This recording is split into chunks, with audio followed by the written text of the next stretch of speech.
the politics over the Chandrayaan-3 mission. Remember, today is day 7 of the momentous Chandrayaan-3 mission. Our scientists are busy, but our netas are even busier trying to score brownie points. The Congress today attempted to set the agenda by attacking Prime Minister Narendra Modi, accusing him of hogging all the limelight of India's moon missions.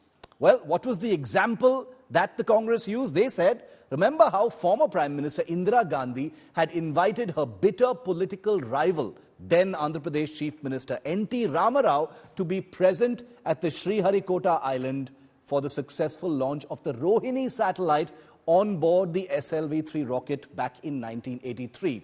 They also questioned why Prime Minister Modi didn't invite Karnataka Chief Minister Sriharikota when he visited ISRO headquarters in Bengaluru last Saturday to greet the scientists for the successful landing of the Chandrayaan-3 on the lunar surface. India Today's Poulomi Saha spoke to Congress MP Manikam Tagore and BJP leader R.P. Singh over this particular news spat. Take a look. We are all proud Indians. We are all happy to appreciate ISRO's hard work, the scientists' hard work, the scientific community's hard work. Nobody is taking their credit. Only Mr. Modi is trying to divert that attention from the... Okay, let's ask the BJP that. So, Prime Minister Modi, R.P. Singh of the BJP, is joining us over the phone line, is trying to play petty politics, is what the Congress is saying, Mr. Singh, that he was not gracious enough to invite the Karnataka Chief Minister. Well, Karnataka Chief Minister on his own, before the Prime Minister went there, have gone there and solicited, which we said is okay with us. I mean, he is the Chief Minister of State along with the Deputy CM. He went and solicited all the scientists. Although Prime Minister day one said that I am directly coming to you. I mean, he could have waited and went along with the Prime Minister, but he didn't do so. He was doing cheap politics. Have to use their parameter. Then he was doing cheap politics by going before the Prime Minister has gone there. But was an invitation extended? Was an invitation extended to the Karnataka Chief Minister to be there on August 26 when the Prime Minister lands?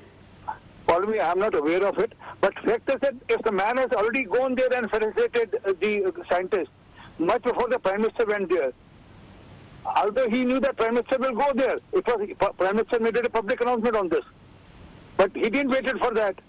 He did the cheap politics. He could have waited for two more days and would have gone with the Prime Minister.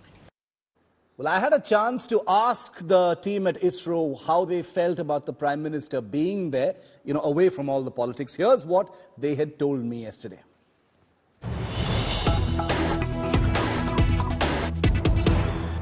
Very, very honored to be joined live from the ISRO headquarters in Bengaluru by Dr. Somnath and his entire team from the Chandrayaan-3 program. Good evening, Dr. Somnath. So lovely to have you with us. Thank you for your time, and I know you're busy, but it's been a momentous few days. It's 6 days since the launch. The Prime Minister also was there just a few days ago to honor all of you on Saturday. I know you can't talk in detail about what's happening on the moon right now because everything is being analyzed. We just saw those beautiful images of the Pragyan, which I'll come to in a moment. But I'd like to start, because you did want to speak about this, Dr. Somnath, about how you and your team felt to be honored by the Prime Minister on Saturday morning. How special was that for you? Thank you for this opportunity. So all of you know that we wanted our Honorable Prime Minister on the day of the landing itself.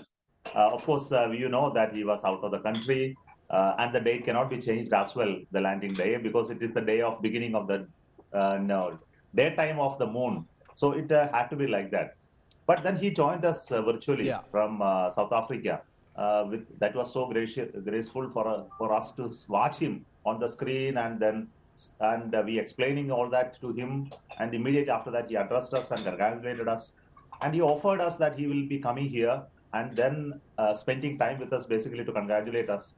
And all of us were elated by his presence, as all of you know that he has a magical presence, especially when you interact with him, and he is so very vocal about what we did, our contributions for us. And he also said very sorry for being inviting all of you so early in the morning to assemble for this meeting, and he blamed it on himself that because of him that you people have to suffer.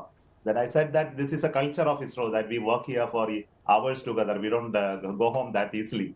So that's okay. And he was congratulating us and also telling that the work done by ISRO is very inspirational. And it must be a message to the new generation of people that are intended to take up science, engineering, and exploration in the future. So we look for his advice, his vision, and also wanted to hear very much congratulatory message from him.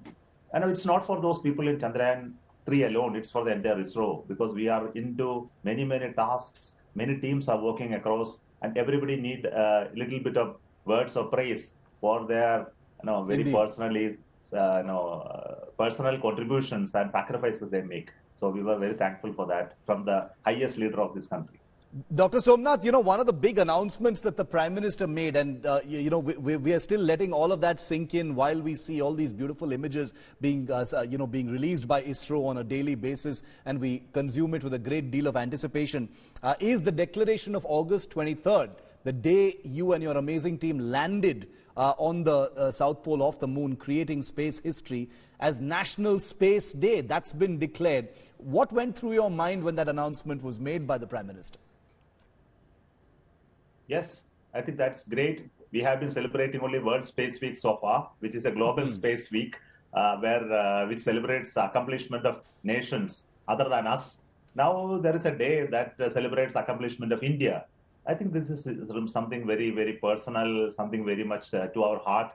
And we look forward for celebration from next year onwards on how to celebrate 23rd of August as the National Space Day, as much as vigor and energy as we celebrate the October 4th to 10th, the World Space Week as well.